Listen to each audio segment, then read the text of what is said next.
শুভ দুপুর।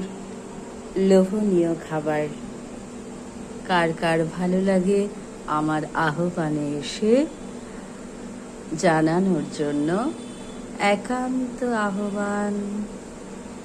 কুমড়ো শাকের চচ্চড়ি, পটল পোস্ত, ইলিশ মাছ ভাজা, পনির ভাজা আর আলু চচ্চড়ি আছে, মাখা আলু সেদ্ধ, কিন্তু আমি আর খাবো না।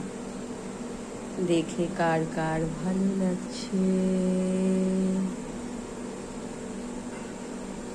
একটা কাঁচা লঙ্কা, একটা পাকা লঙ্কা, মাছ ভাজা দিয়ে খেতে হবে। ভেতো বাঙাল এবং কাঠ বাঙাল, তাই মাছ ভাজার সঙ্গে লঙ্কা অবশ্যই লাগবে।